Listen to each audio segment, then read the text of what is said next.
Montano, been on the Keith Andrews show. Fantastic show. Big hello to everyone there in Canada, America. Fantastic. Get on board the Keith Andrews show. He's a remarkable person. And just remember, your inability is not a disability. Anything you want to achieve, you can. It's all in your heart and in your mind. Love you, Keith. Big kiss from everyone here in Oz. And look forward to being on your show again one day sometime soon. Take care. Love you all. Fantastic episode of the Australia edition of the Keith Andrew Network. The whole point of my talk show is to show people that even though I have a learning disability, I can still amount to something. And at the same time, I'm able to turn myself into an example for people out there dealing with any types of learning disabilities and disabilities to never give up and prove people wrong. Prove to them that labels do not dictate who you are and who you're going to be. To prove to them and stem out to something.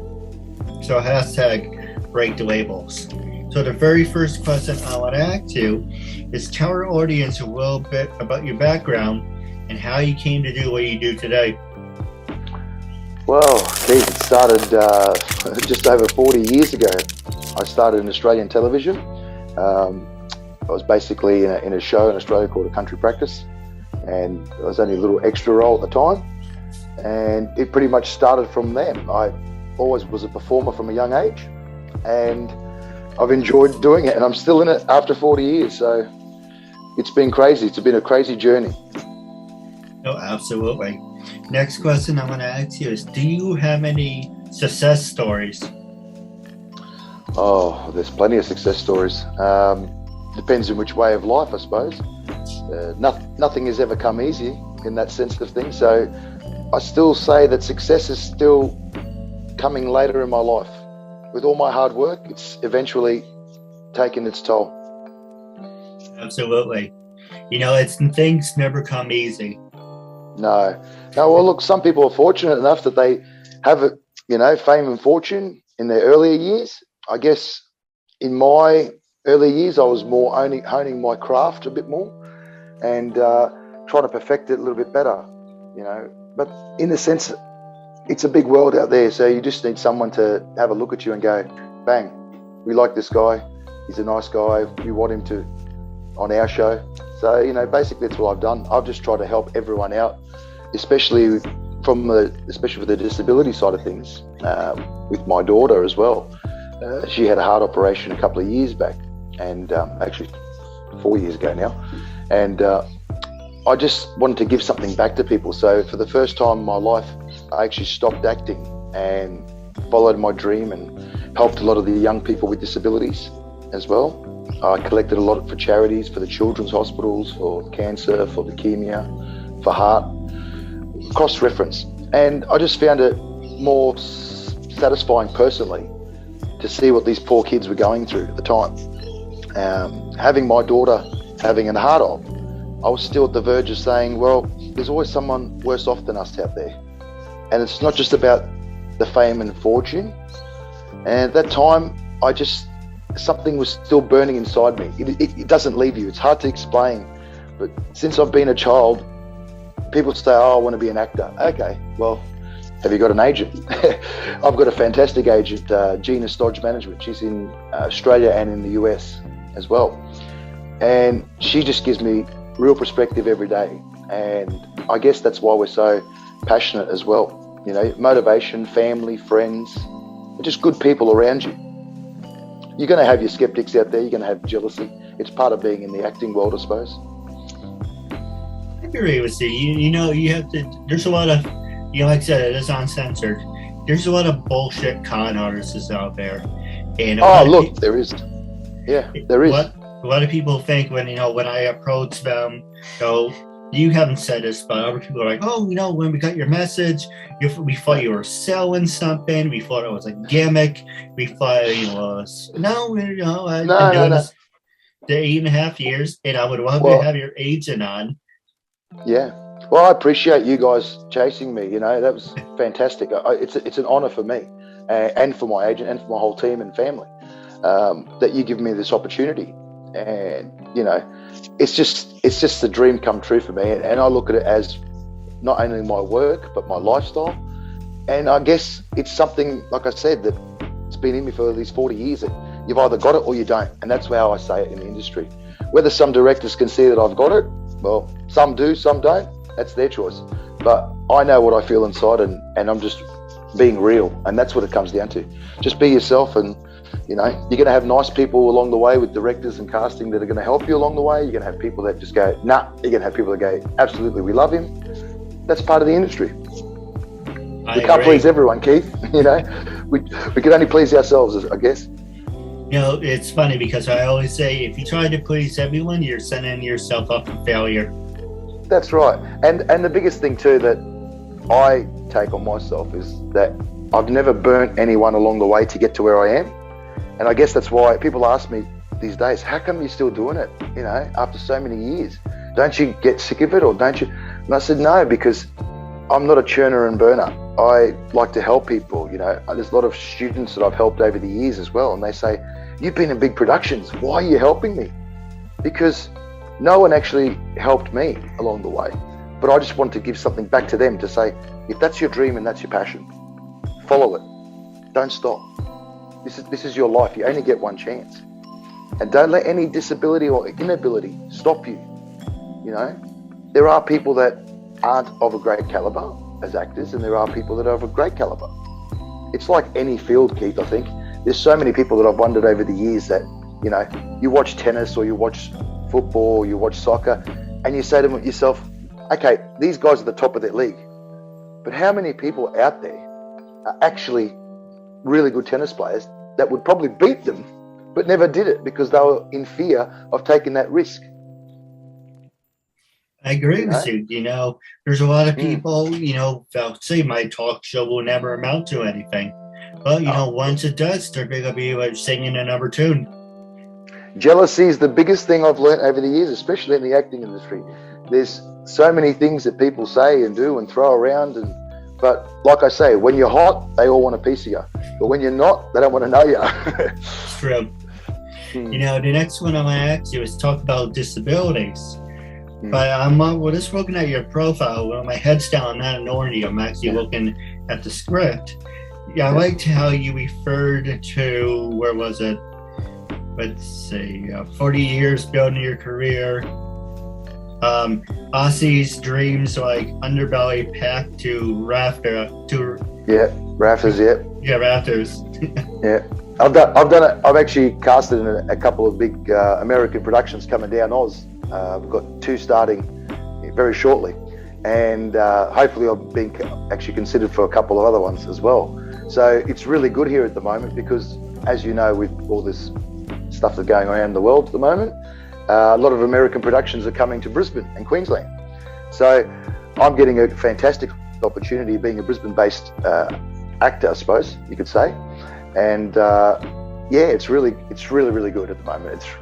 I'm enjoying the wave, as they say, riding the wave. And you're also in Bike Wars and Neighbours. Yeah, Bikey Wars and Neighbours. They started that a long time ago.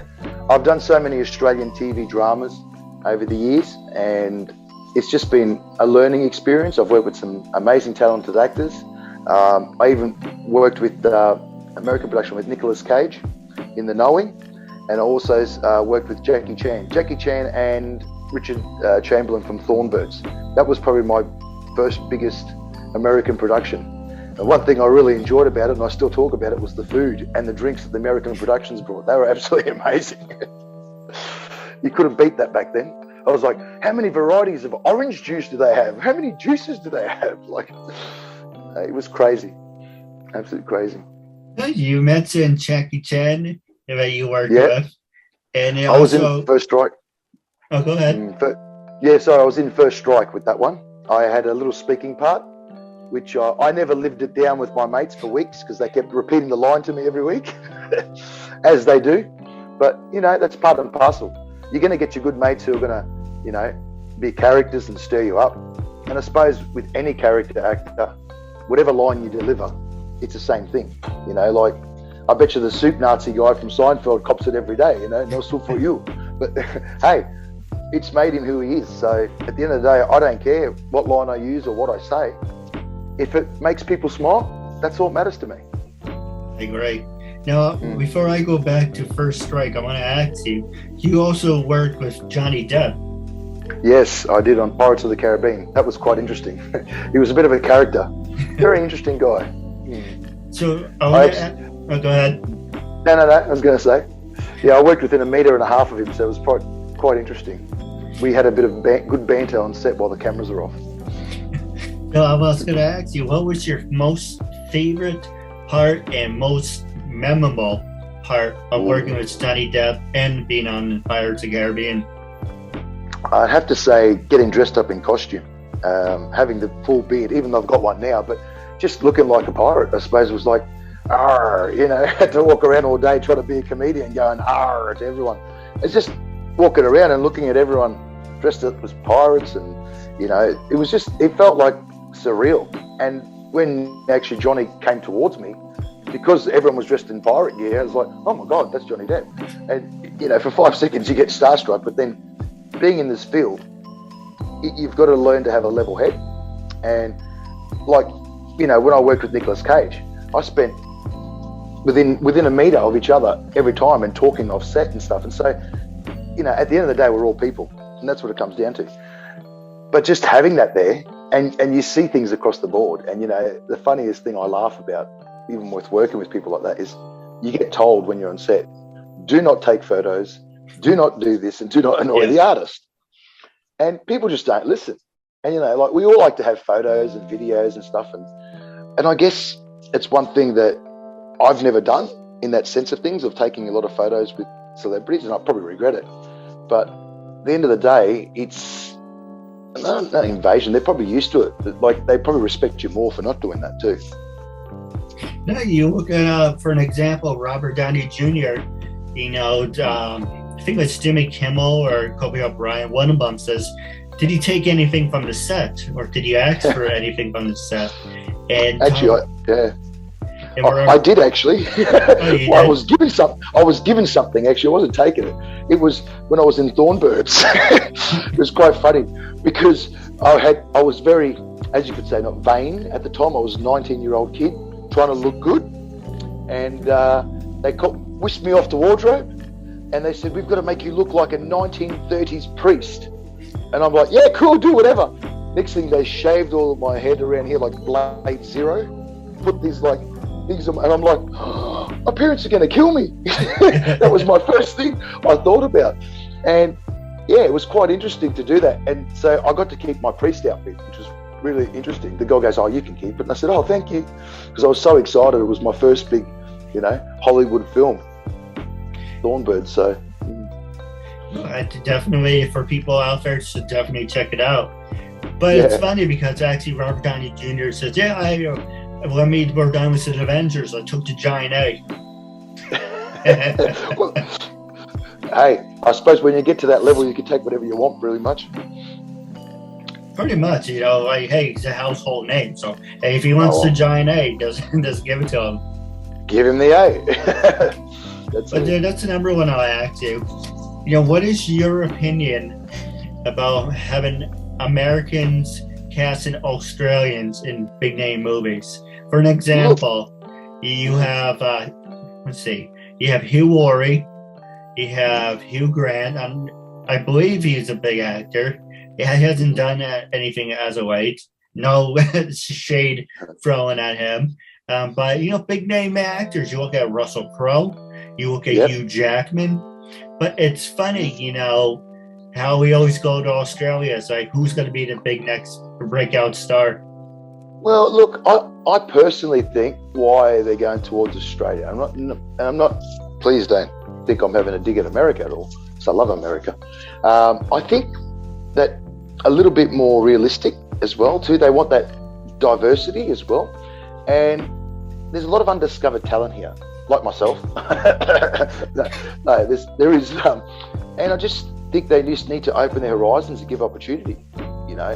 It's not just the part that I just recently got just right now. There was over probably 200,000 applications from America and Australia that I got the role. So for me personally, that was a great achievement, and I'm still in shock actually that I've got it. So you're humbled as well as going, what am I going to do? Wow, this is a big opportunity now for me. So I guess it's great that they are looking at you more. And I think that with filming and how the world is at the moment, they'd be crazy not to. And like I said at the beginning, because of where I am, especially in Brisbane, it's fantastic because you've got that opportunity now that these American productions are coming to Australia and they can film with not many regulations, I could say. And probably costings are down as well. So, it makes better sense for them to film here too. Next one I want to ask you is, you worked with so many great actors, Jackie Chan, Johnny Depp, Nicolas Cage. What is the best advice you ever gotten in the entertainment world? The best advice that I got in the entertainment world was probably from Nicolas Cage. And he said to me, son, just be who you are. And no matter what you have to do, go over the top if you have to. But never give up. If that's in your heart, follow your dreams. And at the time, I'm like, yeah, no worries. And it's something I could say probably about 2 years ago. Flicked a switch inside of me. I started to feel my performances were better. I kept it real more than I did. Like, I look back at some of my stuff and I just cringe and go, oh God, 10 years ago, how could you do that? People would be laughing, people would be smiling, people going, oh no. But, you got to walk, what do they say? You got to walk before you run. So at the same time too, not everyone can wake up one morning and go, oh, I'm a brilliant actor, look at me, wow, wow, wow. I've never been like that. I guess when I was younger, I wanted the fame more than the work, and that's being real. And if people don't admit that, well, let them say what they want to say. But I've learnt with all classes and, my diploma in film and screen and meeting different people from different scenes over the years. And it's a very ruthless, fickle world because so many people that you're genuine with want to cut you down. And that's what I've learned a lot too, that you could be nice to someone and by the end of it, it's like, hey, oh, is this your knife? Can you have it back? But hey, I don't change as a person, so that's what matters. I am who I am. No, I feel the same way, for me, well, I do have poor mannerisms and I'm socially awkward and I do rub people the wrong way. Sometimes I do it, just to be an ass. But sometimes I'm just being myself and people are like, oh, he's doing it again. And I'm like, I'm not even doing anything. But, you can't fix anyone, Keith. You can't fix everyone. If that's who you are, that's who you are. and like I say, there's always someone out there that loves you, no matter what. It's true. And if you worry, yeah. No, so if you worry about, what's the old saying? People that worry, they don't pay your bills. So don't worry about it. Here's the next one for you. What are you most likely to become famous for? Oh, hopefully acting. No, it's getting there. So I don't know. I just want people to think that I'm a nice person, Well, I am technically. Just a genuine person who's, had a hard life and pretty much helped everyone. I've always just want the best for people. I've always been the type of kid since I was young that was the entertainer of the family. So, everyone looked to, where's Ange? Here he is, and I think the way we're dealing through my pain with my family and breakups and deaths and stuff from a young age that I saw was to make people smile. I never wanted to hurt anyone. That's the feeling that I always had. So whenever I saw someone suffering in pain, it was to put that big smile on their face and distract them. I hate to say this and sound sort of cocky, but I think at a young age, I was very switched on in the sense that if I saw someone in pain, I could change their like that to stop them from suffering. And I guess that's continued to me through life. And a lot of people have said to me, you've never had time for yourself to sit back and who's going to help you when you need it? But I've never needed that. I've had good support around me. I've got a loving family now. I've got a beautiful daughter and I'm blessed. And so I don't need much more in life. I just want that, let's say, that Hollywood fame. That's fantastic. I'd love to have that. That's more than meets the eyes. And I think, to me personally, that's a reward for what I've done over the last 40 years. That's a self-reward that I'd love to have. And things are starting to happen for me now in a very good way. So I thank the universe. The last question, I do actually have two questions, but we're wrapping up on the script part. How do you know when you delivered a high quality performance? I get 200 messages from all my directors and friends saying, "Well done, Ange." He goes, "You're really getting better. That's amazing stuff. Great work." And I guess probably all the likes that I receive as well. That's probably another thing too. But yeah, I don't know. I just personally think that, like I said to you, something with me flicked a couple of years ago, that I looked at different styles and different things and ways of doing things. I stopped focusing so much on the script side of things and focused more on being that person. And people say that too. Like, I can be honest and say this, Keith. You could go through every class, every dramatic workshop, everything you could possibly do, but it doesn't sink in here, right? Sometimes for some people it does, some people it doesn't. My thing back then was, I'm going to be rich and famous, I'm going to make money, I'm going to do this, and I don't care about the character of the script. I just want to get on camera. And then I went, no, you're now this guy. This is who you're going to play. This is you. You've got to believe it. You've got to believe it. And you've got to make it believable too. So I call it acting without acting. And that's, I guess, what the forte is. Just be yourself and be that person, as if you would in a situation. Like we're doing now as we're talking. So, just being normal, just be real. A good line that Ali G said and Sacha Baron Cohen said years ago, Ali G, keep it real. That's all about it. Same thing with me. I don't put a mask on or anything.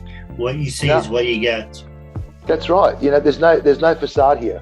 If you meet me in the street, I'm the same guy as I'm talking to you now. If I go to America, I'm going to be the same guy as you're going to see now. I'm probably richer, but but you're going to be seeing me.